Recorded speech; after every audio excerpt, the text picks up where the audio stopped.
Alors, un petit mot pour présenter très rapidement BL Evolution. BL Evolution, c'est une coopérative de conseil qui accompagne des entreprises, des collectivités et aussi des organisations comme des campus ou des ONG sur des sujets qui vont de l'énergie, du climat, de la biodiversité, des mobilités évidemment et de la RSE.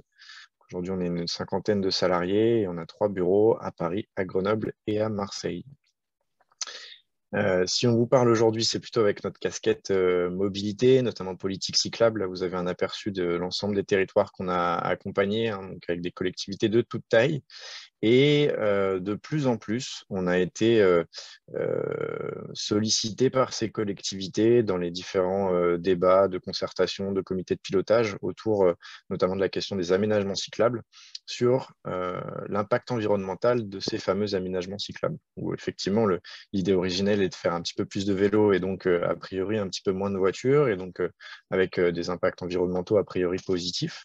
Mais au-delà de ça, hein, puisqu'on touche à la question d'un aménagement avec des choses comme des enrobés, des stabilisés qui peuvent entraîner des impacts, que ce soit en termes d'artificialisation, de biodiversité ou même de consommation d'énergie et d'émissions de gaz à effet de serre, et ben, il y a peut-être un enjeu à évaluer un petit peu ce qui se passe, notamment parce que à l'époque, assez peu de travail avait été réalisé sur cette question-là. Donc, il y avait quelques travaux en cours sur la question des revêtements, de l'impact carbone des revêtements, etc. Mais de manière globale et transversale, en comptant l'ensemble du cycle de vie et l'ensemble des étapes de l'aménagement, assez peu de choses étaient disponibles. Donc, on s'était dit qu'on allait creuser ça et essayer de confronter ça aussi à ce qu'on connaît des impacts négatifs des aménagements routiers de manière générale, puisque on le verra, on ne peut pas appliquer tout ce qu'on sait des aménagements routiers aux aménagements cyclables parce que ceux-ci sont assez différents. Donc, tout ce qu'on va vous dire là est un gros résumé, une grosse synthèse d'une publication que vous retrouverez gratuitement sur notre site internet si vous le souhaitez. Et sans plus attendre, je passe la parole à Luc. Merci Guillaume. Effectivement, on va rentrer un petit peu dans la présentation de cette étude, alors qui est très synthétique et que vous pourrez retrouver dans son intégralité sur notre site. Mais on va essayer de faire ça rapidement. Le point d'entrée, c'était les impacts de la création d'une infrastructure. Donc, on a ici de les lister à l'écran. Donc, quand on crée une infrastructure, on artificialise notamment les sols. Et donc, on a d'une part la perte de biodiversité et la fragmentation d'écosystèmes, puisque on va casser un peu les habitats des animaux et aussi les lieux de déplacement. Ensuite, on a une perte de fonction paysagère. On voit la photo en haut à gauche qui parle d'elle-même. Une perte de fonction agricole, puisque bien souvent, on artificialise sur des terres qui sont auparavant agricoles. Une perte de puits et de gaz à effet de serre, puisque quand on convertit des forêts ou des prairies en sol artificialisé, d'une part, on enlève le stock de carbone qui était compris dans le sol, mais aussi on enlève le puits de carbone que représentait la séquestration par les arbres, par exemple. Ensuite, on a une pollution des milieux aquatiques liés aux écoulements de surface. En effet, les eaux qui ruissellent sur les chaussées apportent des résidus dans les milieux aquatiques. Imperméabilisation et perturbation du cycle de l'eau. Effectivement, quand on imperméabilise, on a une augmentation du ruissellement et donc du risque d'inondation. Pollution sonore liée à la réverbération du bruit. Et puis enfin, des îlots de chaleur qui sont bien connus dans les zones assez denses en ville.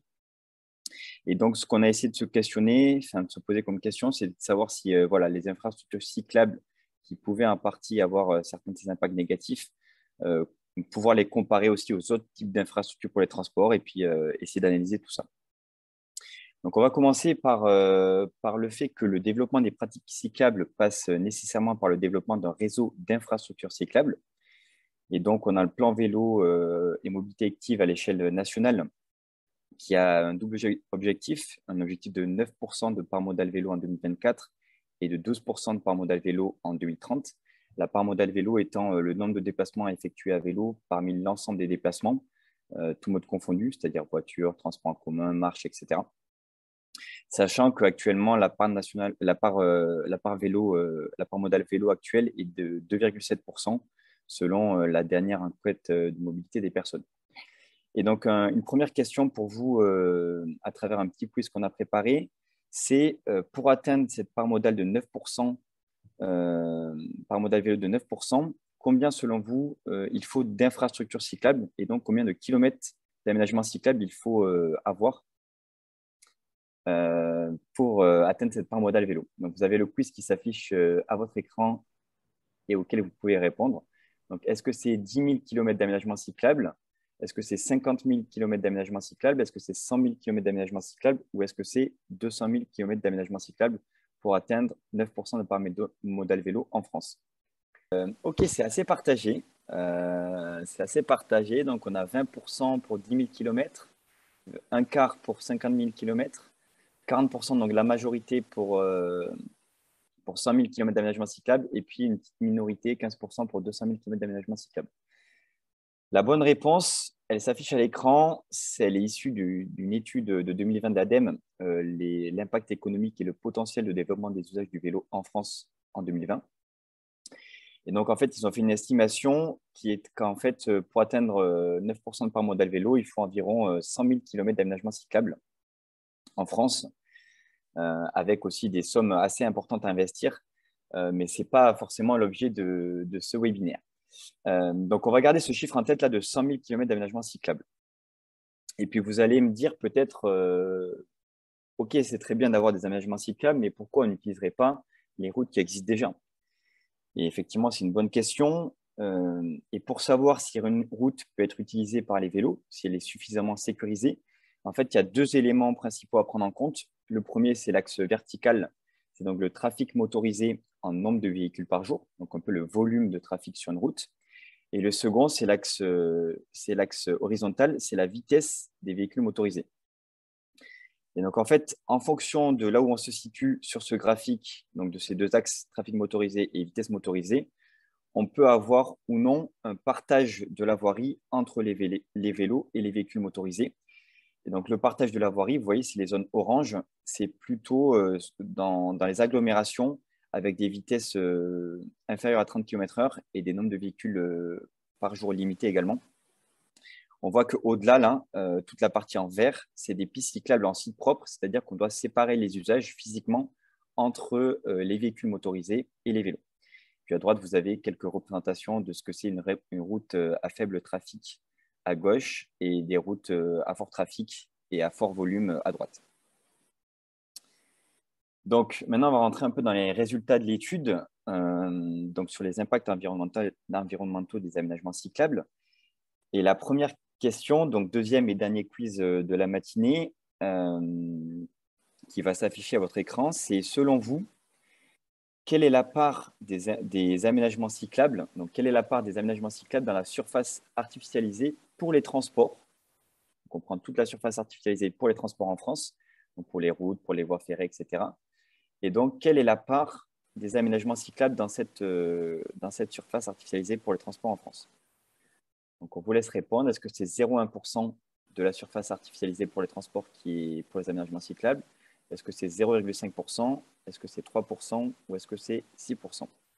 Ok. Donc, une grande majorité qui a pensé que c'était entre 0,1% et 0,5% de la surface artificialisée pour les transports. Et quelques répondants, 5 personnes pour 7%. Très bien, donc la bonne réponse, c'est effectivement, donc là c'est le graphique en fait, surface artificialisée pour les infrastructures de transport en France. Donc en haut vous avez le total, et puis en dessous vous avez la répartition, donc pistes cyclables et voies vertes, c'est la petite barre quasiment l'épaisseur du trait. Autres infrastructures de transport pour les voies ferrées, les aéroports, etc. Et enfin les réseaux routiers, qui représentent une grande majorité de la surface artificialisée pour les transports. Et donc, effectivement, la bonne réponse était 0,5%. Donc, les infrastructures cyclables représentent que 0,5% des surfaces artificialisées pour les transports en France. Pour toutes les surfaces artificialisées, c'est 0,2% seulement. Et donc, on peut se demander, en fait, avec ces 100 000 km d'aménagement cyclable sécurisés à construire, qu'est-ce que ça pourrait représenter en termes d'artificialisation? Donc, nous, on a pris une hypothèse assez simple, mais pour avoir un peu l'ordre de grandeur, c'est-à-dire avec une piste cyclable de 3 mètres de large et 100 000 km d'aménagement cyclable, ça ferait environ 30 000 hectares au maximum artificialisés pour construire le réseau complet de la France pour un territoire cyclable. Ça représente 6 mois d'artificialisation au rythme actuel, c'est-à-dire qu'actuellement, en 6 mois, on pourrait avoir le réseau complet cyclable pour la France. Et on a aussi comparé ça avec l'objectif de zéro artificialisation nette à horizon 2050 que s'est fixé la France. Donc c'est très détaillé dans l'étude, mais là on n'a pas le temps forcément de revenir dessus en détail. Mais les résultats du calcul qu'on a fait, c'est qu'on devait prendre en fait entre 5 et 8% des consommations foncières annuelles pour le vélo, pour les infrastructures cyclables, par rapport à cet objectif de zéro artificialisation nette. Donc ça, vous pouvez retrouver toutes les hypothèses et le détail dans l'étude plus complète. Et ça donne un ordre de grandeur pour les territoires qui veulent s'occuper de ça. Enfin, regardez les impacts sur la biodiversité et sur l'artificialisation des aménagements cyclables. La première chose à dire, c'est que le vélo limite l'étalement urbain. Donc, effectivement, on a une part qui est artificialisée pour les infrastructures, mais d'un autre côté, si on regarde à une échelle un peu plus macro, il y a une certaine boucle vertueuse entre le développement du vélo et la densification de l'habitat et en fait la réduction des distances parcourues entre son lieu d'habitat et puis les points d'intérêt auxquels on va, son travail, son établissement scolaire, les commerces, etc. Et donc, qui dit réduction des distances parcourues dit aussi réduction de la consommation foncière, contrairement à l'étalement urbain qu'on a en développant le réseau pour la voiture. Si on regarde quand même les impacts que ça peut avoir en termes d'imperméabilisation et d'écoulement des eaux, par exemple, pour une piste cyclable, c'est quand même plus simple. Déjà, les voies sont moins larges. Les rejets de polluants sont moins importants puisqu'on n'a pas l'usure des pneus, les particules que rejettent les voitures, les véhicules motorisés, etc. Donc, c'est beaucoup moins polluant qu'une voie normale. Et puis, on a une gestion et infiltration qui peut être gérée in situ, comme c'est l'exemple à Pantin sur la photo en bas à droite, où on a une tranchée drainante qui gère les infiltrations. Et enfin, pour la biodiversité, on a quand même une fragmentation qui est plus faible, déjà parce que c'est des infrastructures plus légères et qui sont bien souvent le long d'infrastructures déjà existantes. Et on peut avoir aussi ponctuellement des restaurations de certains corridors écologiques quand on doit traverser une voie ferrée ou une autoroute, etc. Ce n'est pas possible pour les animaux. Si on fait un aménagement cyclable, on peut éventuellement penser à intégrer un corridor écologique. Donc voilà. Et enfin, sur la question des revêtements, donc, les matériaux stabilisés sont bien souvent mis en avant parce qu'ils imperméabilisent moins le sol ou des arguments du type. La première chose à dire, c'est que c'est un peu contre-productif par rapport au développement d'un réseau efficace, puisque quand on veut développer la part modale vélo pour les déplacements du vélo du quotidien, on recherche l'efficacité, du confort et aussi une propreté d'usage. Donc, ce n'est pas forcément le cas avec des matériaux stabilisés. Ici, on a l'exemple d'un matériau stabilisé qui, après une forte pluie, est dégradé et inutilisable en l'état, et également qui demande un coût d'entretien assez important si on veut le maintenir dans un état similaire à de l'enrobé, par exemple. Donc, on a aussi ce problème-là qui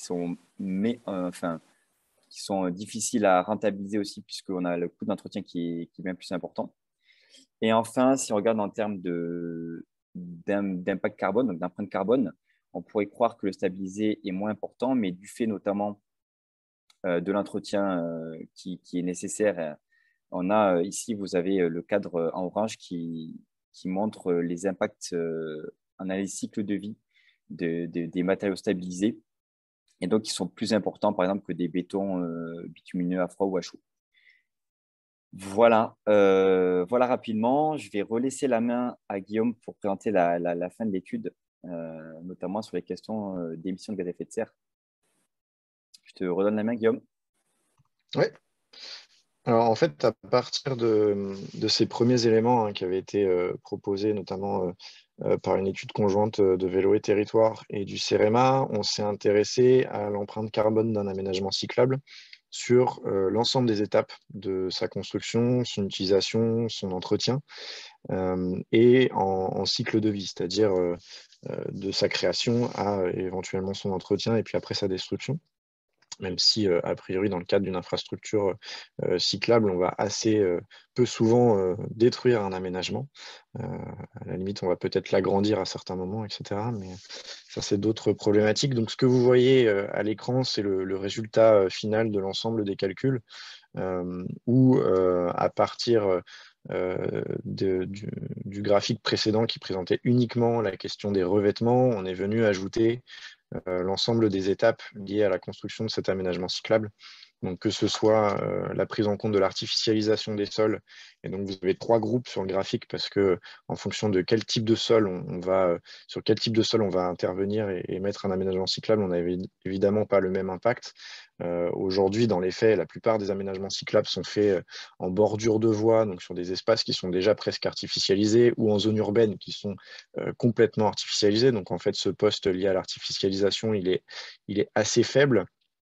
En l'état, si on se projette dans un scénario où on relie ensemble tout ou partie des communes françaises, forcément, au bout d'un moment, on va aller quand même sur des sujets de consommation foncière, que ce soit des sols cultivés ou des espaces naturels, forestiers ou de prairies. Donc ce poste-là n'est pas négligeable, et donc c'est ce que vous voyez en vert clair sur le graphique.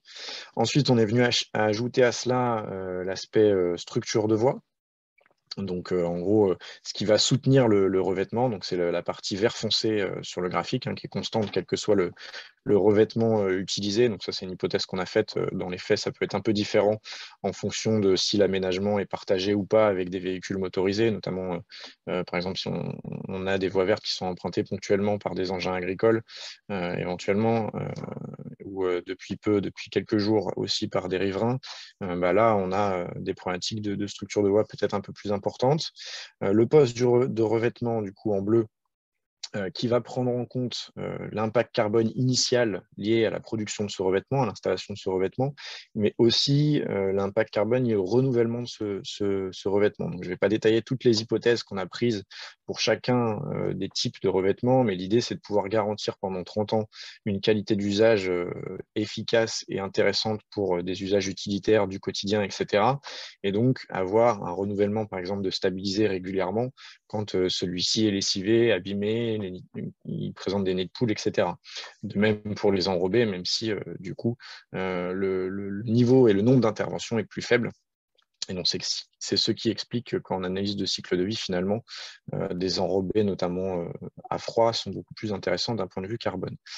On a ajouté à tout ça aussi l'aspect déplacement du personnel de chantier, qui n'est pas complètement négligeable, qui est assez faible, mais qui est quand même, qui peut être significatif, et les aspects entretien, fin de vie. Donc, dans l'entretien, on a compris des opérations de balayage, de fauchage et de recyclage des matériaux qui sont retirés, par exemple, dans le cadre d'un renouvellement, d'un entretien régulier et dans une réfection totale au bout de 30 ans. Dans l'étude, on s'est aussi intéressé à un cas de figure, un scénario avec du nivellement. Donc là, ce n'est pas ce qui est affiché à l'écran, mais vous retrouverez aussi le même type de graphique avec d'autres hypothèses sur s'il y a des opérations de nivellement qui sont à réaliser. Dans la plupart des cas, on essaie quand même de toute façon, pour des aménagements cyclables, de choisir des endroits avec assez peu de pente. Donc c'est un cas qu'on a préféré évacuer pour la présentation d'aujourd'hui.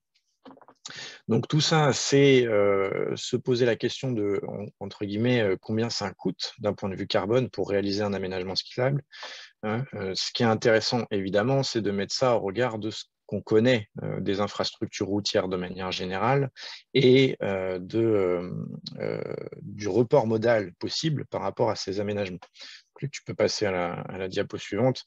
Le résultat de notre étude, c'est qu'une piste cyclable, en fonction de toutes les hypothèses dont je vous ai parlé, c'est environ entre 70 et 380 tonnes de CO2 par kilomètre. Donc, ce n'est pas complètement négligeable, mais c'est à comparer avec, par exemple, des infrastructures routières. Donc là, on a pris les projets routiers analysés par l'autorité environnementale en 2017 et 2018, qui est un peu, si vous cherchez à creuser un petit peu sur ce sujet-là, c'est un peu la seule référence publique que vous trouvez sur le sujet. Donc, c'est un peu biaisé parce que ce sont des gros projets. On parle de 2 fois 2 voies à minimum. Mais on se rend bien compte que l'ordre de grandeur n'est pas le même. On est sur un calcul d'environ 6 000 tonnes de CO2 par kilomètre. Toujours est-il que si on fait au global la multiplication du ratio que je donnais de 70 à 380 tonnes de CO2 par kilomètre, multiplié par ces 100 000 kilomètres d'aménagement cyclable à réaliser d'ici 2030, on obtient quelque chose entre 12 et 20 mégatonnes de CO2. Donc évidemment, à l'échelle de notre bilan carbone personnel de quelques tonnes de CO2 par an, ça peut paraître énorme.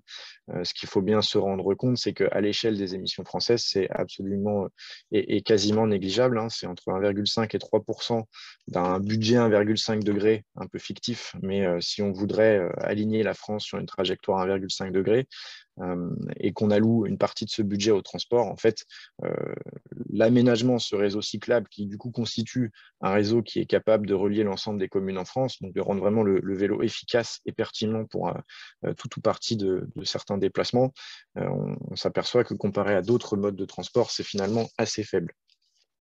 C'est à mettre au regard aussi de ce qu'on sait de l'évolution du réseau routier national, hein, où en fait 100 000 km, c'est à peu près ce qu'on a ajouté en termes de routes en une vingtaine d'années sur le réseau routier classique, avec plus de 20 000 sur les 5 dernières années. Donc, c'est vraiment pas négligeable. Donc, c'était une des questions d'ailleurs qui nous a été posée pendant l'introduction, c'est est-ce qu'on se pose ces questions-là pour des infrastructures routières classiques ouvertes au trafic motorisé? La réponse est oui, on se la pose un petit peu, mais très vraisemblablement qu'on ne se la pose pas suffisamment assez, ou en tout cas, si on avait l'ambition de respecter nos engagements climatiques, on se la poserait peut-être un petit peu plus. Je voulais aussi vous représenter la fameuse boucle vertueuse, hein, dont vous a parlé Luc assez rapidement tout à l'heure. On est assez convaincu qu'en fait, au-delà de ces impacts directs liés à des aménagements cyclables, en fait, le fait de créer des aménagements cyclables sur un territoire, ça va induire à long terme une diminution du rythme d'artificialisation des sols. En effet, la conviction qu'on a et qu'on observe, hein, qui est en fait une espèce de symétrie de l'inverse qui a pu se passer depuis l'avènement du tout-voiture, là où le tout-voiture a favorisé l'étalement urbain, favorisé l'allongement des distances et donc petit à petit l'augmentation des infrastructures et l'augmentation de l'artificialisation des sols. On est assez convaincu qu'un réseau de transport organisé en partie autour du vélo peut induire une diminution du rythme d'artificialisation des sols en favorisant la réduction des distances parcourues, parce que quelqu'un qui se déplace au quotidien en vélo, forcément va chercher à rapprocher son travail de son domicile, d'aller plutôt auprès de commerçants pas très loin de chez lui, etc. Et du coup, il y a une sorte de boucle vertueuse qui s'installe avec une réduction des distances parcourues, une réduction des besoins d'infrastructures, une augmentation du coût pour du commerce de proximité, etc.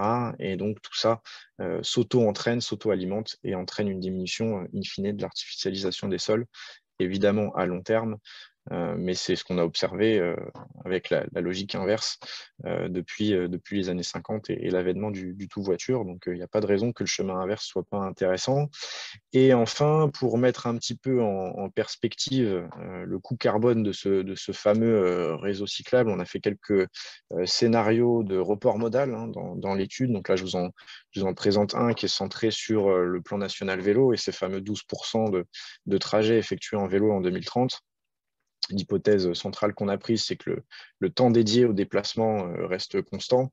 Et donc, en fait, ça implique une baisse des kilomètres parcourus. Et en plus, ces kilomètres parcourus, plutôt que d'être parcourus en voiture, sont parcourus en vélo. Alors, il y a une partie de ces kilomètres qui sont aussi pris, évidemment, au transport en commun et éventuellement à la marche, il ne faut pas le négliger. Mais toujours est-il que, selon ces hypothèses, on arrive quand même à une baisse d'émissions de gaz à effet de serre pour la partie transport à près de 30%. Et ça, en fait, ça montre que le coût carbone de ces 100 000 km d'aménagement cyclable, il est rentabilisé en moins de 1 an. En fait. Il nous faut 1 an pour rentabiliser avec le report modal l'impact carbone lié à la construction de ces aménagements cyclables. Donc ça montre que finalement, c'est vraiment un pari gagnant de faire des aménagements cyclables au regard du report modal possible. La difficulté aujourd'hui pour un territoire, c'est que tout ça ne marche qu'à l'échelle globale. Si effectivement on construit un réseau cyclable et pas des bouts d'aménagement territoire par territoire, puisque derrière ces changements de pratique, il y a évidemment des changements d'habitude de mobilité. Et pour cela, il faut qu'il y ait une logique de réseau, une logique d'écosystème, une logique de service vélo. On n'en parle pas là aujourd'hui. Mais tout ça va de pair et évidemment un enjeu qui dépasse la question d'un aménagement unique entre un centre-ville et une gare, par exemple.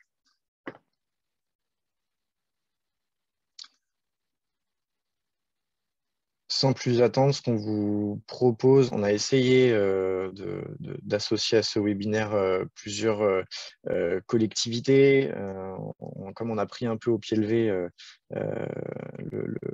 sur ce credo de webinaire qui n'était pas forcément prévu, on n'a pas eu beaucoup de temps pour organiser ces interventions, mais ce qu'on a fait, c'est qu'on a collecté des témoignages de collectivités. Donc, on vous propose, je vous propose de donner la parole à Camille qui va vous faire une sorte de porte-parole de ces collectivités qui ont été interrogées. Merci Guillaume, bonjour tout le monde. Donc en effet, malheureusement, ces collectivités n'ont pas pu être des nôtres ce matin. On a tout de même pris le temps d'échanger avec les deux chargés de mission des départements de la Mayenne et de la Loire-Atlantique qui ont été d'accord pour qu'on puisse vous partager brièvement le fruit de leur démarche. Donc là, on sera simplement le relais de celle-ci, mais on vous invite fortement à revenir vers nous si vous souhaitez être mis en contact avec ces personnes pour plus de précision.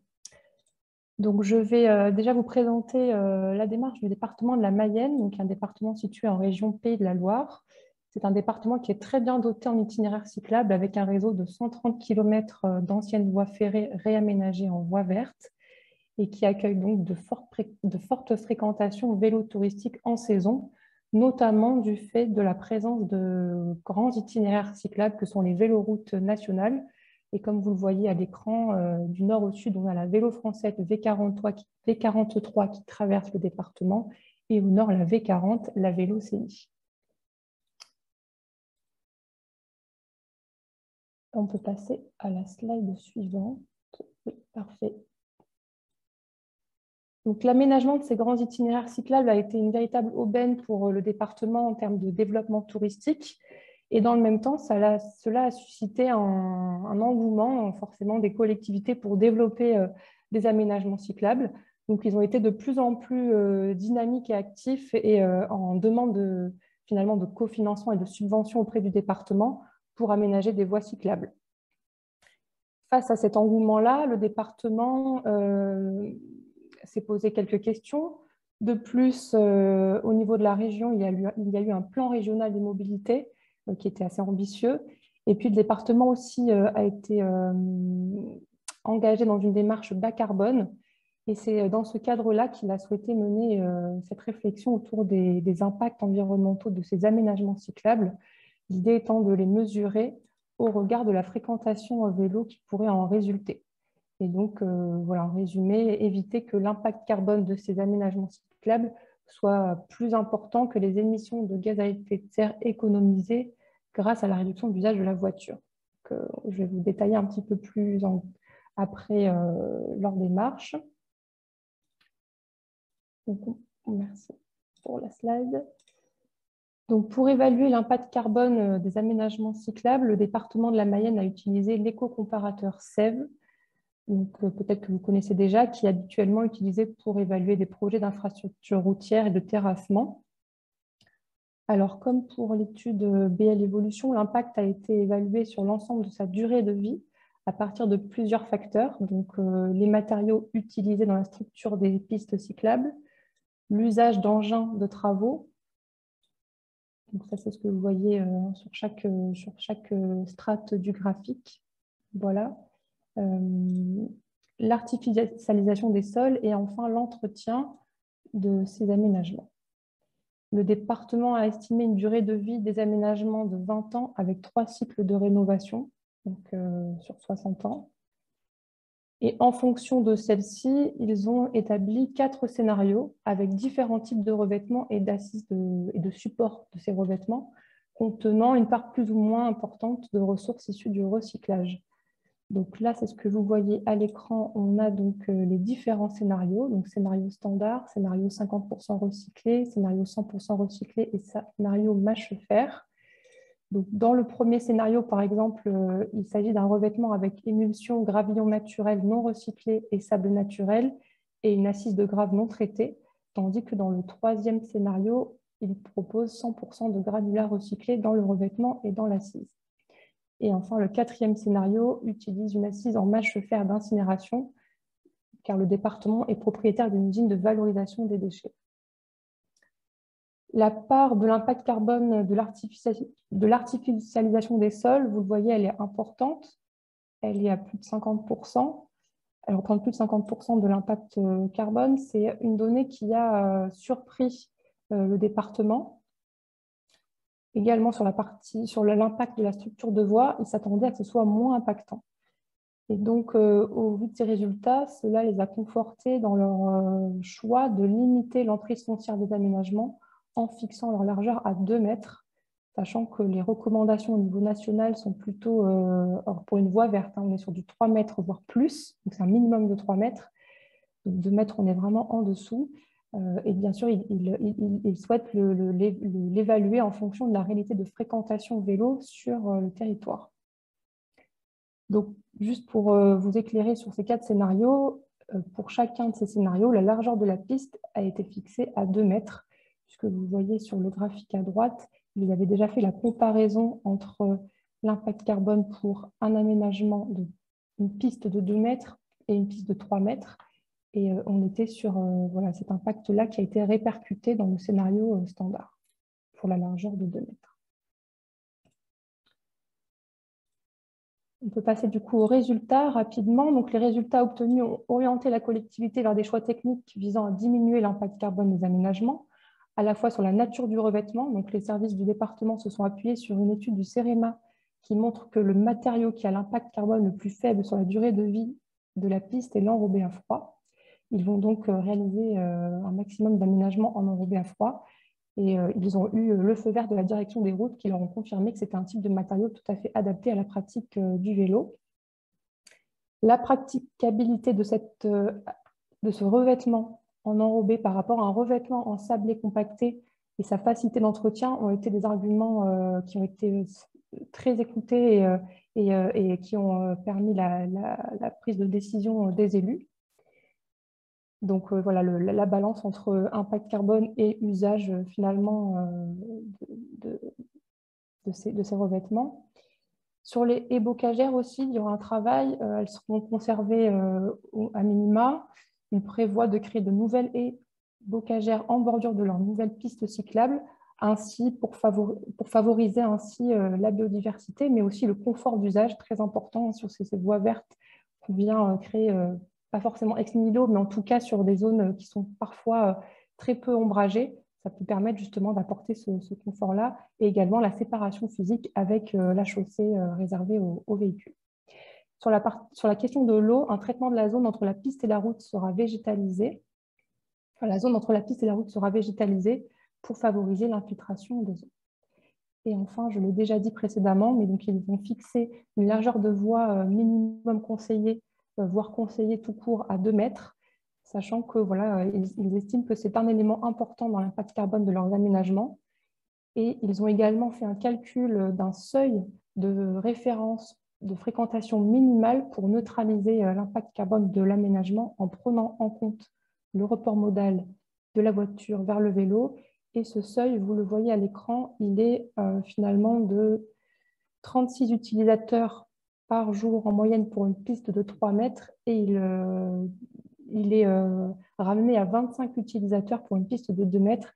Donc, c'est ce qui les a incités à faire ce choix en argumentant sur le fait que la plupart de leurs aménagements cyclables se situant en milieu rural, la fréquentation vélo ne serait pas forcément très élevée et donc ne justifierait pas une largeur de 3 mètres. Voilà, moi je suis juste là pour vous faire le relais de ces constats. On aura des discussions par la suite, j'imagine, par rapport à tout ça. Donc voilà pour le département de la Mayenne. Pour le département de la Loire-Atlantique, merci pour la slide. Donc pareil, situé également au Pays de la Loire, à l'ouest du département, un territoire littoral et fluvial qui concentre de nombreuses zones humides, et en parallèle, un département qui est très ambitieux aussi sur sa politique cyclable et qui a développé un réseau cyclable important qu'il ambitionne d'accroître d'ici les 5 ans à venir. On peut passer à la slide suivante, merci. Donc, le département de Loire-Atlantique, interrogé sur le sujet, nous faisait savoir qu'en effet, la question du revêtement des voies vertes est un sujet de débat récurrent auquel ils sont souvent confrontés. Et selon la chargée de mission, en fait, c'est avant tout une question de terminologie, car par voie verte, beaucoup de personnes pensent tout de suite nature, donc avec un aspect plus intégré, de type voilà, couleur plus naturelle, couleur de la terre, donc plutôt beige. En réalité, les services du département souhaitent vraiment insister sur le fait que c'est un statut, la voie verte avant tout, c'est une voie réservée exclusivement aux vélos, piétons, trottinettes, poussettes, rollers, parfois cavaliers, et interdite à tout véhicule motorisé, à l'exception des vélos à assistance électrique, bien évidemment. Sur la question des revêtements, on l'a vu précédemment, ils sont multiples, il n'y a pas de solution parfaite. Le bon revêtement, finalement, c'est un compromis. Et donc, le département de Loire-Atlantique, finalement, a une grille de lecture assez simple en milieu environnemental sensible. Cette question du revêtement est prise en compte puisqu'elle est imposée par les dossiers réglementaires. À ce moment-là, c'est la donnée entrante. Sinon, si on est dans des environnements moins sensibles, c'est une donnée parmi d'autres et finalement, ils appliquent une analyse multicritère que je vais vous présenter voilà, juste après avec le logigramme qu'ils utilisent pour le choix du revêtement. Donc, le premier critère, c'est la sensibilité environnementale du milieu sur lequel l'aménagement va être apposé. La deuxième dimension, donc oui, non. La deuxième dimension, c'est celle des usages utilitaires ou touristiques, en considérant que les attentes en termes de revêtement pourraient être différentes. Donc ça, c'est à nuancer selon les pratiques elles-mêmes. Et puis une troisième dimension multimodale. Donc est-ce que finalement cet aménagement va supporter uniquement une pratique vélo ou une pratique piéton, roller, trottinette, jogger et voire même cavalier. Donc, on se rend compte dans leur logigramme que si le milieu est sensible au niveau environnemental, on va partir sur du revêtement stabilisé renforcé. Et si le milieu est peu sensible, on propose du stabilisé renforcé si on a une pratique vélo-piéton, mais sinon c'est de l'enrobé, que ce soit pour de l'utilitaire ou pour de l'usage touristique, même s'ils évoquent aussi le stabilisé renforcé pour de l'usage touristique. La difficulté de ce logigramme, même s'il est très complet et permet finalement d'objectiver des choix, c'est que les nombreuses voies vertes aujourd'hui en France, elles n'accueillent pas qu'une fréquentation utilitaire ou une fréquentation touristique, mais elles accueillent les deux fréquentations en même temps, pas forcément au même jour de la semaine. La fréquentation utilitaire, on va la retrouver la semaine, et la fréquentation loisir tourisme plutôt le week-end. Et voilà, il faut bien veiller à anticiper ce croisement des pratiques et voilà, et pas séparer ces deux types de fréquentation. Et puis une opportunité aussi, on peut imaginer un mix de revêtement sur une même voie, par exemple une voie verte en enrobé qui pourrait accueillir une bande un peu plus rugueuse adaptée à la pratique des cavaliers. Et voilà, il me reste 5 minutes avant de passer aux questions-réponses, donc du coup, je pense que je vais en conclure par cette slide et pas vous la détailler, mais vous retrouverez des précisions si vous vous mettez en contact avec ce département, et puis vous aurez aussi la présentation. Mais en conclusion, d'après le département, ce ne sont pas mes conclusions, mais les leurs, c'est un sujet de plus en plus d'actualité, notamment avec les enjeux et les objectifs de zéro artificialisation nette. Et il y a un compromis à trouver avec des réflexions plus prospectives sur faut-il réellement diminuer la bande de roulement? Est-ce qu'une voie verte de 3 mètres peut être réduite à 2 mètres dans un milieu rural où il y a moins de déplacements cyclables? Explorer aussi des aménagements un peu plus différents avec des accotements qui permettent des infiltrations plus adaptées. Le département L'Ille-et-Vilaine a notamment travaillé sur un profil en travers plus drainant par rapport aux eaux de ruissellement. Et enfin, voilà, une réflexion sur le schéma vélo qui va être ambitieux puisqu'il va servir de connexion entre toutes les communes. Et le département se pose la question de développer du site propre de partout et pourquoi pas utiliser aussi le réseau de voirie secondaire existant. Voilà du coup pour ces deux témoignages. Du coup, je vous laisse reprendre la main, Guillaume, je pense, pour l'animation. Oui, pardon, avant de donner la parole aux usagers à travers l'intervention de Marc, on va répondre déjà à quelques questions. Mais à culpa, j'ai zappé la séance de questions-réponses à l'issue de la présentation de Luc et moi. Alors j'en prends quelques-unes et puis après je vous les distribue. On avait des questions sur la pertinence de réaménager des anciennes voies ferrées qui aujourd'hui ne sont plus utilisées. À la fois de se poser la question de est-ce que c'est vraiment pertinent d'un point de vue carbone, puisque effectivement une infrastructure ferrée, c'est aussi intéressant pour déplacer des gens. Et puis, quelle proportion des 100 000 km à construire cela pourrait représenter? Alors, sur la question de réutiliser une ancienne voie ferrée en voie verte, donc plutôt aménagement cyclable, est-ce que c'est intéressant d'un point de vue carbone? Après échange avec des experts du sujet, ce que je peux vous dire aujourd'hui, c'est qu'en fait, une voie ferrée qui aujourd'hui n'est plus exploitée, finalement, il va de toute façon falloir, pour remettre des trains dessus, faire tout un tas d'aménagements et de nouvelles infrastructures qui sont assez lourdes in fine et qui de toute façon, si on les ajoute à une voie ferrée inexploitée ou à une voie verte, sont à peu près équivalentes. En gros, l'avantage de la voie verte quand on démonte une voie ferrée, c'est qu'on peut assez facilement remettre une voie ferrée si un jour on se pose cette question-là et ça paraît pertinent. L'autre élément que je peux vous donner sur l'aspect quelle proportion des 100 000 km ça pourrait représenter, le pic du réseau ferré national, il est autour de 60 000 km historiquement, donc au cours du XXe siècle. Aujourd'hui, on est plutôt autour de 30 000 km de voies ferrées exploitées, donc avec des niveaux de service évidemment très différents. Donc ça vous montre qu'on a ce potentiel d'environ 30 000 km de voies.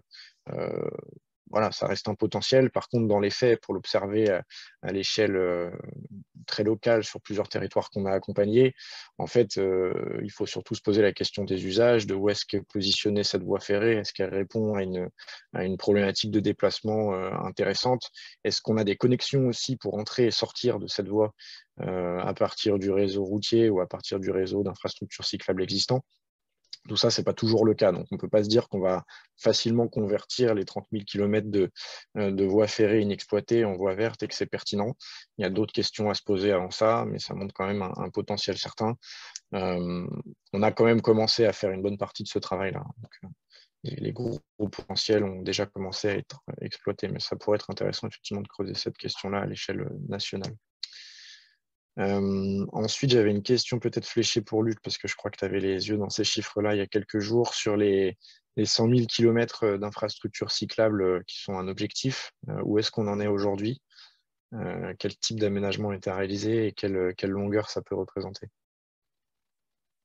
Alors, on n'a pas forcément la distinction urbain et rural pour ces infrastructures existantes. Par contre, il y a effectivement GeoVélo qui recense les aménagements cyclables existants. Actuellement, si on somme les pistes cyclables et les voies vertes, on est autour de 50 000 km d'aménagement partout en France, notamment des voies vertes dont la F3V pourra parler juste après, Marc, mais qui sont assez bien représentées sur l'ensemble du territoire français, véloroute et voies vertes. Mais on n'a pas les distinguos, par contre, urbain et rural. Je crois que c'est ça le sens de la question.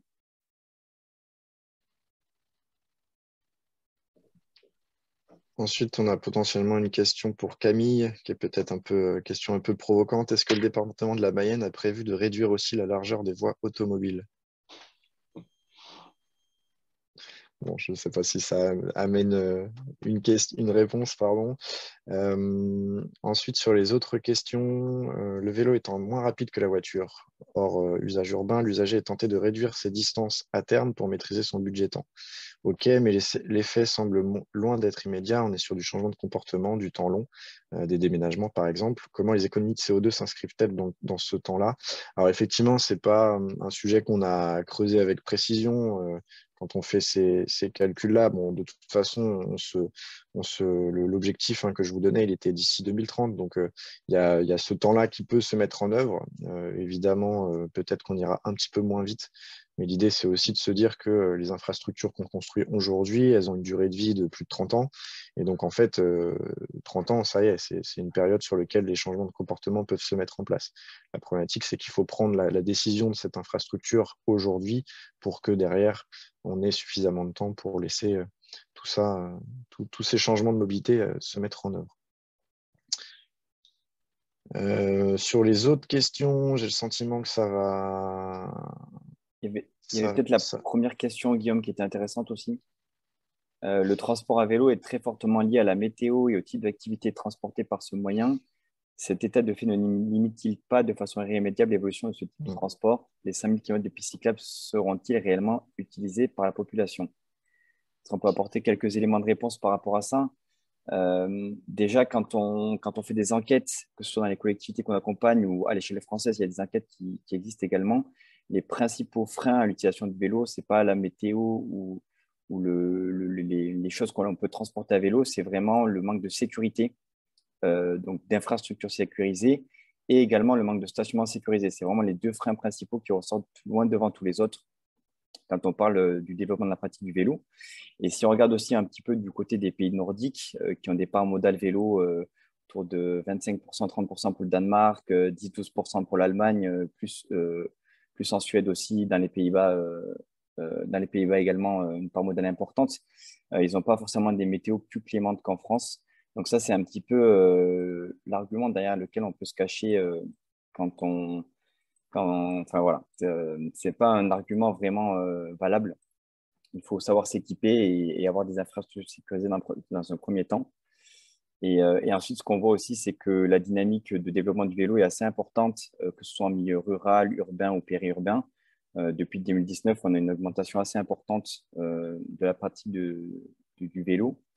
Et dès qu'on met des aménagements, des infrastructures, eh ben, elles sont utilisées et ça développe la pratique. Donc voilà.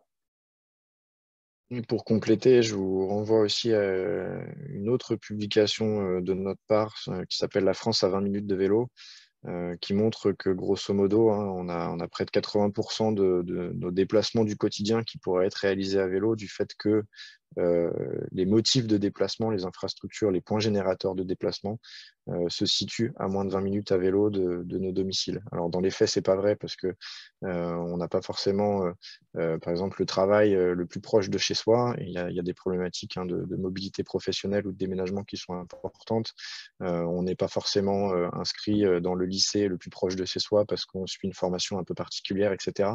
Mais en fait, si on s'en donnait les moyens et si on avait une politique d'aménagement du territoire assez cohérente, les chiffres sur ce potentiel-là sont assez parlants.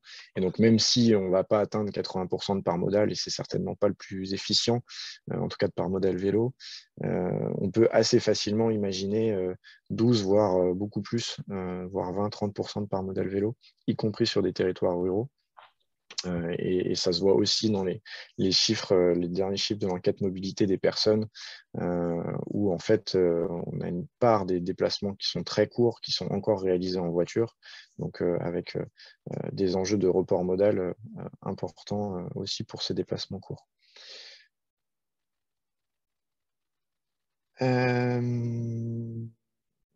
On a d'autres questions, je propose de les garder pour la fin parce que je suppose que Marc va parler de ces thèmes-là et sinon on les traitera à la fin. Donc si ça vous va, Marc, je vous laisse la parole. Ok, merci. Bonjour à tous, merci à Belle Évolution de nous avoir invités à participer à ce webinaire. Ça devrait être opérationnel. Oui, c'est bon. Génial. Bon, merci. Donc, AF3V, donc Association française pour le développement des véloroutes et des voies vertes, donc une association d'usagers des itinéraires. Et donc, je suis en charge au sein du conseil d'administration de l'animation du réseau, des délégations. Ce réseau, cette structure est constituée essentiellement de bénévoles, dont je suis, avec deux salariés, donc une toute petite équipe. Et donc, on essaie sur le terrain, donc, je pense que ça s'est affiché à l'écran, de travailler avec des réseaux de délégations, que ce soit à différentes échelles, et on essaie de couvrir et de mailler le territoire de façon à pouvoir travailler, collaborer avec les collectivités, avec les élus, les techniciens et les autres associations pour développer et améliorer ce réseau de véloroutes et de voies vertes. On participe en haut à droite, c'est la carte qui est affichée donc à l'actualisation du schéma national des véloroutes et des voies vertes, donc qui va être actualisé cette année encore à l'automne.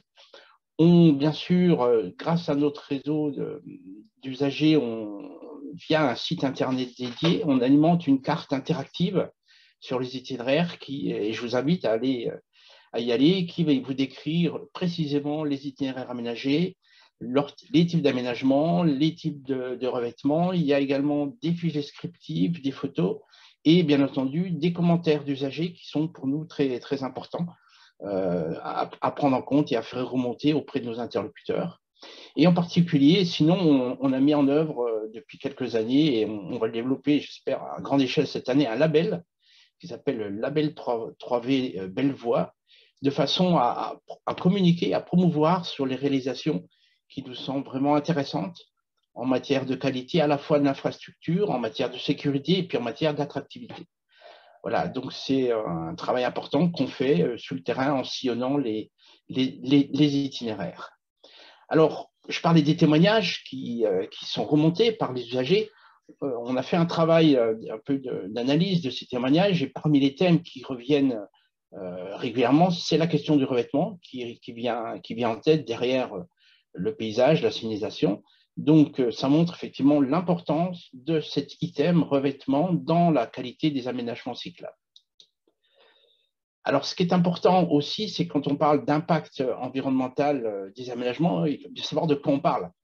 Alors, ça a déjà été évoqué, effectivement, il y a différents sujets, l'artificialisation, l'imperméabilisation, la pollution des sols, les bilans carbone, ça a été évoqué, la biodiversité, en termes de dérangement des milieux en particulier, et puis l'impact visuel, l'intégration paysagère des aménagements, qui sont souvent mis en avant par un certain nombre d'opposants, entre guillemets, aux propositions d'aménagement. Donc, il nous paraissait vraiment important de pouvoir disposer de données factuelles et, entre guillemets, scientifiques, pour apprécier réellement l'ensemble de ces impacts et pouvoir argumenter en conséquence auprès des collectivités et en réponse à un certain nombre d'opposants à des projets d'aménagement.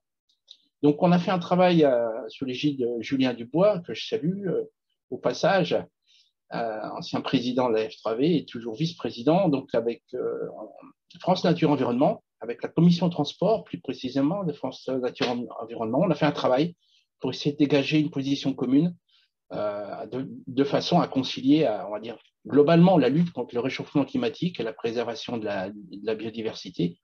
Et donc, on a balayé un certain nombre d'items ensemble de façon, on va dire, la plus objective possible, voire, argumenter sur les différents aspects de l'impact environnemental. Voilà, je ne vais pas détailler. Alors, on a fait ça de façon très ciblée sur deux types de revêtements.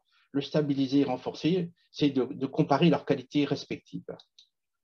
Donc, pour mémoire, voilà la carte que vous trouvez sur notre site avec plus de 16 000 km d'itinéraires qui sont cartographiés. Et puis, au niveau de la légende, vous avez des voies vertes avec des revêtements lisses ou alors avec des revêtements rugus. Et bien entendu, des voies partagées qui sont en orange. Quelques images sur les différents contextes où on trouve des itinéraires et des voies. Donc, ce qui est important de dire, c'est qu'aujourd'hui, le gros des aménagements se font sur des emprises qui sont déjà existantes. Donc, en termes à la fois d'acquisition foncière ou d'artificialisation, le score est près de zéro. Il y a une valorisation maximisée des emprises qui sont déjà existantes et qui sont déjà en grande partie artificialisées. Ça, c'est le premier point qui nous semble important. Donc, il y a très peu de création ex nihilo, on va dire, d'aménagement. Sur la question de la perméabilisation, on a essayé, à travers la documentation technique, de comparer les impacts respectifs du stabilisé et de l'enrobé, et on voit que c'est très proche. Hein. Très souvent, on a tendance à dire ouais, l'enrobé, c'est imperméabilisé haute. Oui, un peu plus que le stabilisé, mais pas tant que ça finalement. Ce qui nous paraît important, c'est dans la construction voilà, d'une voie, on prenne bien en compte effectivement la qualité du drainage de ces voies, d'une part, et puis en matière aussi de construction, qu'on prévoit bien une pente légère en travers pour favoriser les écoulements, de façon à ce que les eaux de ruissellement, finalement, soient recueillies dans des noues qui longent les itinéraires ou sur des zones humides qui sont à proximité, et donc de façon à restituer, on va dire, cette eau sur le milieu proche. Autre point qui nous semble important, et au travers des échanges qu'on a eu avec FNE, c'est que dans la mesure du possible, une voie verte ou un aménagement cyclable doit être distingué d'un corridor écologique qui a des fonctions vraiment très particulières. Je pense que dans la mesure du possible, ce n'est pas forcément une bonne approche de dire oui, un aménagement cyclable peut éventuellement aussi être le support d'un corridor écologique. Je pense que quand on peut l'éviter, il faut vraiment essayer d'éviter. Donc, on a eu vraiment une approche contradictoire et on a entendu les arguments des naturalistes. Et voilà, c'est important de le prendre en compte. Ensuite, donc, quelques réactions sur ce qui a été présenté auparavant, sur la Mayenne, par exemple. Alors, bon, c'est une question qui est apparue tout à l'heure, hein, sur est-ce que cette approche est aussi prise en compte dans les aménagements routiers. Quand on voit effectivement ce qui a été présenté tout à l'heure en matière d'impact carbone d'un aménagement cyclable et d'un aménagement routier, c'est clair qu'il n'y a pas photo. Nous sommes curieux, nous, de corréler la fréquentation, entre guillemets, nécessaire à l'impact carbone de la seule construction. Bon, c'est assez curieux comme type d'approche. Et puis enfin, ce qui me paraît plus important en termes de sécurité, le choix de limiter à 2 mètres l'emprise des aménagements risque de poser des vrais problèmes de sécurité quand on prend en compte les gabarits.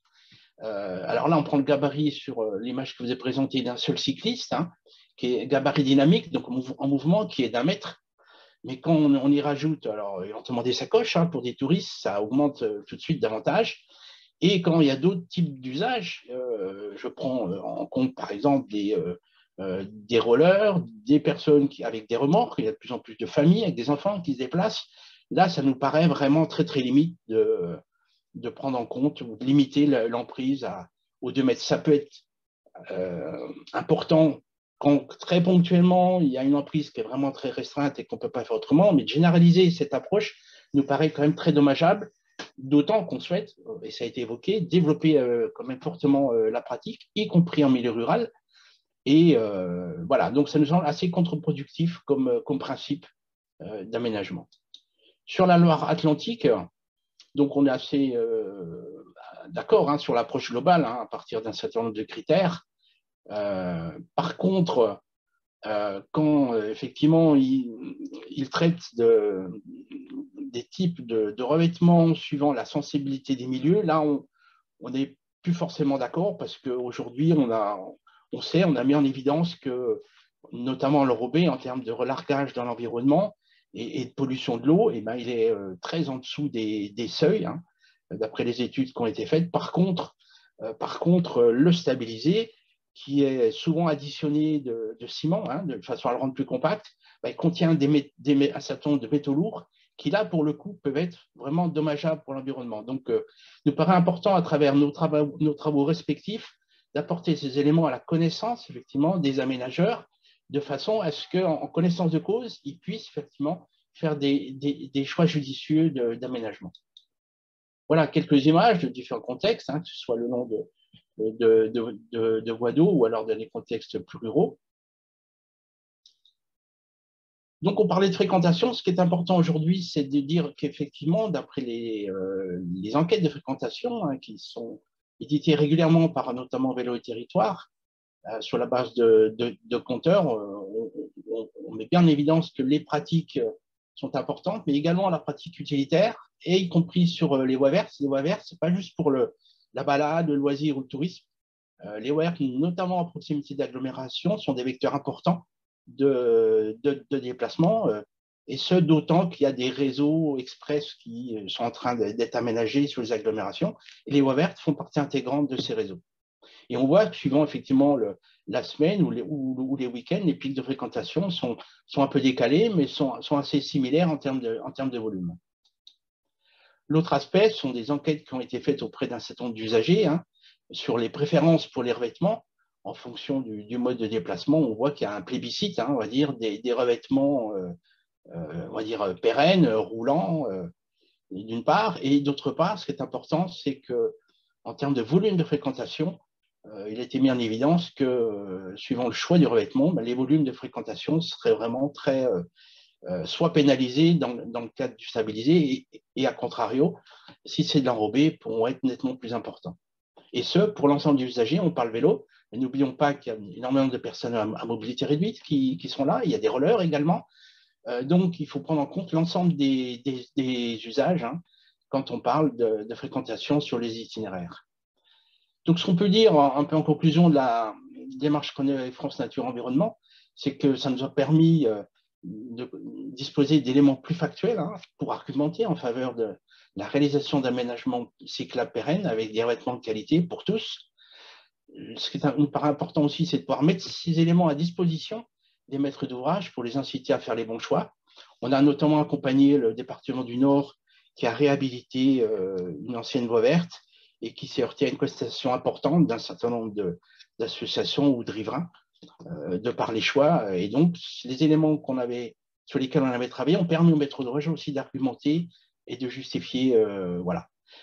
Et ce qui nous paraît aussi également important, c'est qu'on n'est pas des bétonneurs ou des bitumeurs. On est aussi bien entendu sensible à la qualité et à la sensibilité des milieux quand ils sont remarquables, fragiles. Et il me paraît important de travailler de façon on va dire, étroite avec les collectivités pour le cas échéant, si vraiment il y a un certain nombre de milieux risquent d'être fortement impactés alors non pas par l'aménagement, mais surtout par des fréquentations, c'est de travailler sur des alternatives de façon à préserver ces milieux. Voilà, donc on a à peu près terminé. Et donc, le travail qu'on a fait, il est à disposition. On peut également vous le transmettre. Il complète bien l'approche qu'a fait BL Evolution. Et je pense qu'avec ces ensembles d'outils, les collectivités pourront vraiment avoir un recul intéressant au moment des choix d'aménagement. Voilà. J'espère que je n'ai pas été trop long. Merci, c'est parfait. On a encore un petit peu de temps pour prendre quelques questions, Gaëlle. Oui, tout à fait, oui. Allez-y. On peut déjà s'intéresser à celles qu'on a stockées. On avait une question sur la présentation des scénarios avec l'usage de matériaux recyclés dans les enrobés. Alors pourquoi est-ce que ces scénarios-là présentent pas forcément un meilleur impact? Donc ça déjà, disons que sur le terrain, c'est quand même une toute petite partie de ce qu'on peut faire puisque c'est des techniques qui sont limitées. On ne peut pas remplacer un ensemble d'un tapis roulant par uniquement des matériaux recyclés. C'est des techniques qui potentiellement coûtent plus cher, etc. Donc qui sont un peu repoussoires pour certaines collectivités qui raisonnent déjà assez fortement à l'euro investi. Ce que j'observe également, c'est qu'en fonction des sites sur lesquels on veut faire ce réemploi de matériaux recyclés, il y a la problématique de transport entre le site de recyclage et l'endroit où on va installer ces agrégats. Donc, il y a des problèmes. En fait, pour compter ça dans les analyses de cycle de vie, c'est très compliqué parce qu'on ne va pas forcément avoir une hypothèse qui va répondre à l'ensemble des cas étudiés. Donc, c'est plutôt une étude au cas par cas à réaliser. Ensuite, on a une question sur l'usage de revêtements drainants qui pourraient s'encrasser avec le temps, du coup nécessiter des opérations d'entretien en conséquence. Alors personnellement, j'ai assez peu de retours d'expérience dessus. Je ne sais pas si Marc côté F3V vous en avez. J'avais des retours d'expérience sur des problématiques de gel. Ou dans certains cas de revêtement drainant, quand on a un épisode de pluie qui est suivi assez rapidement par un épisode de gel, en fait, l'eau contenue dans les drains de l'enrobé va exploser en fait, du fait du gel et entraîner beaucoup de problématiques de fissures et de perte d'enrobé. Mais sur l'aspect encrassage, je n'ai pas trop de retour d'expérience. à part pour dire que ce sont des techniques qui sont quand même relativement récentes, donc il faut aussi laisser un petit peu de temps à l'échelle du pas de temps des infrastructures, qui est la dizaine d'années, pour se dire est-ce que c'est oui ou non une bonne ou une mauvaise solution.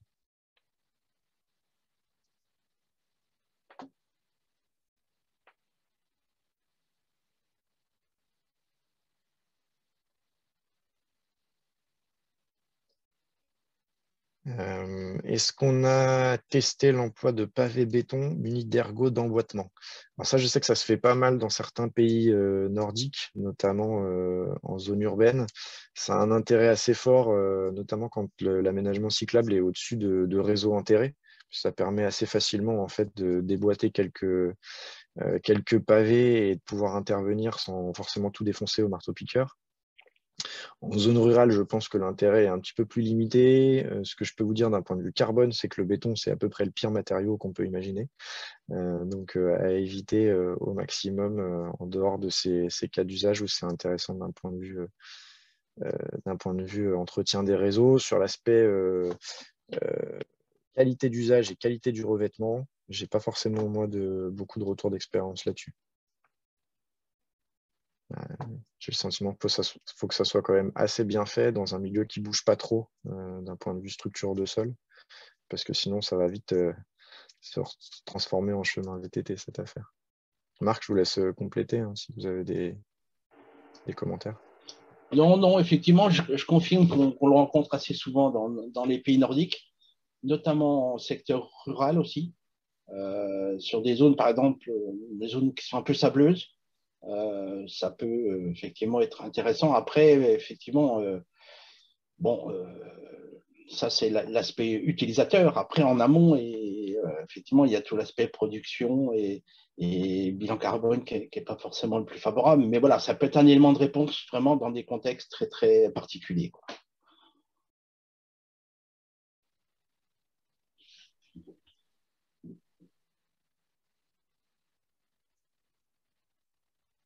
Ensuite, on a une autre question sur la largeur des pistes de 2 mètres qui, a priori, fait beaucoup réagir. Alors, le choix qui a été fait par le département de la Mayenne, c'est de se dire que 2 mètres est un minimum. Donc, à certains endroits, ça pourra être plus à évaluer en fonction des usages, a priori.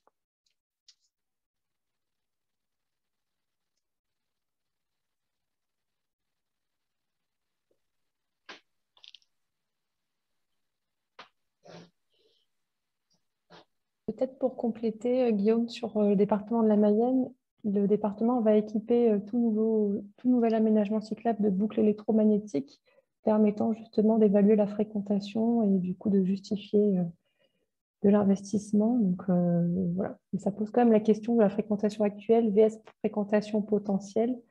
Donc en effet, bien préciser que c'est un minimum et espérer que ce sera adapté, notamment quand on arrive en centre-bourg, proche de villages, où il y a une multiplicité de pratiques sur la voie verte, comme on l'a bien évoqué. Et d'ailleurs, la F3V plaidait pour des voies vertes à 5 mètres de large, plaide toujours d'ailleurs, donc on voit bien voilà, le gap qu'il peut y avoir par rapport à voilà, finalement ce qu'on en souhaite comme usage dans l'avenir. Oui, peut-être en complément de ce que tu as évoqué, je pense qu'on peut dire effectivement dans certains contextes, et notamment urbains, où potentiellement c'est là qu'on aura le plus d'usagers et la plus grande diversité aussi des modes, dans la mesure de possible, il faut pour faciliter la cohabitation, il faut élargir les tuyaux, j'ai envie de dire. Et effectivement, notamment dans le cas des développements des réseaux Railway Express sur les agglomérations, il y a des cahiers des charges qui sont sur la base de 4 mètres minimum. Donc, c'est important. Par contre, on peut effectivement, dans des contextes où il y aura moins de fréquentation, imaginer voilà, de réduire pour autant, pas en dessous d'un certain seuil de façon généralisée. Ça nous semble vraiment être contre-productif si on veut vraiment essayer de favoriser le développement de la pratique et de l'ensemble des pratiques.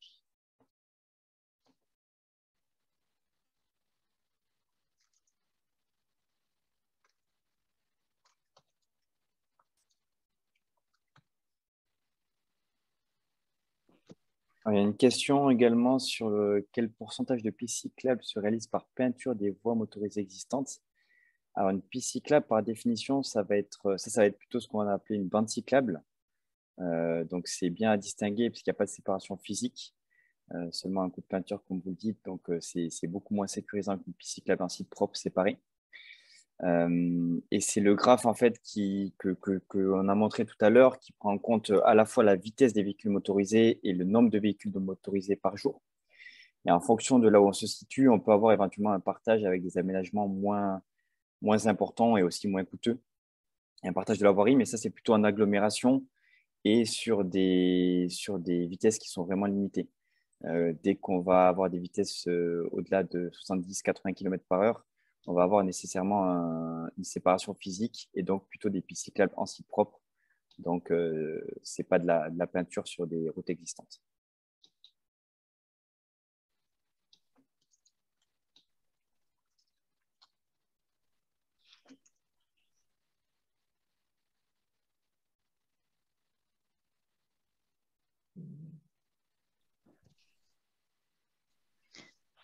Alors, est-ce qu'il reste encore des questions à traiter ou est-ce qu'on en a terminé? On a répondu à quelques questions par écrit. Il y a des questions où tout simplement on n'a pas forcément les éléments de réponse, donc c'est pas évident, notamment quelqu'un qui propose, qui pose la question de l'intérêt d'aménager des revêtements imperméables à partir du moment où ils permettent de faire du captage d'eau si on les associe à des bassins de stockage. Ça, c'est une question qui, par ailleurs, peut créer pas mal de débats sur d'autres sujets, donc on ne va pas forcément la traiter. Mais ça me paraît quand même assez incohérent de priver l'écosystème général de l'eau qui s'écoule. Mais je sais que c'est la dynamique actuellement sur notre système agricole.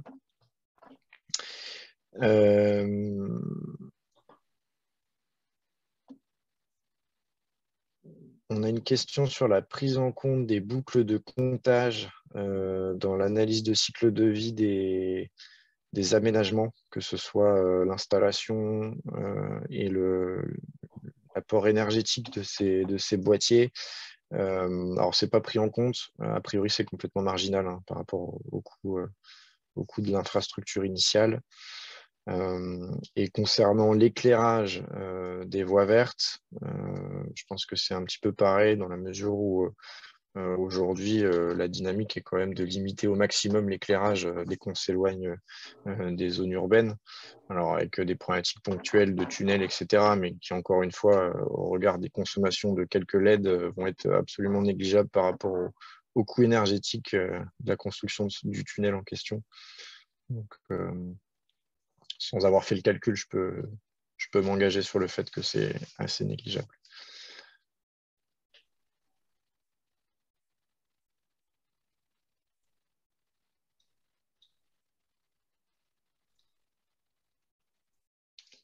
On a une question sur la couleur des voies cyclables. Effectivement, ce n'est pas une question qu'on a prise en compte aujourd'hui dans le cadre de l'impact environnemental. Ça n'a pas forcément beaucoup d'impact, sauf peut-être la question des îlots de chaleur. Donc en France, on a encore une culture à construire à ce niveau-là, puisque certaines collectivités testent des choses et qu'on n'a pas forcément de choses très homogènes à l'échelle du réseau national. Et donc ça peut poser quelques problématiques en termes de lisibilité du réseau. Évidemment, l'utilisation de couleurs claires est plus intéressante d'un point de vue îlot de chaleur. C'est pas sans poser des questions techniques, parce que si c'est pour mettre de la peinture, ça va être quelque chose qui va être assez salissant, potentiellement glissant, etc. Donc avec des problématiques, il y a aujourd'hui des techniques d'enrobé avec une couleur déjà intégrée dans l'enrobé. Donc ça, c'est après une question de coût.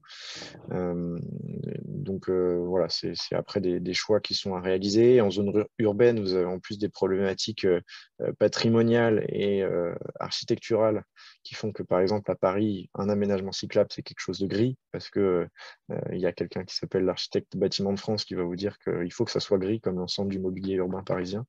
Donc si vous voulez commencer à faire autre chose, ça devient très compliqué quand on est une collectivité.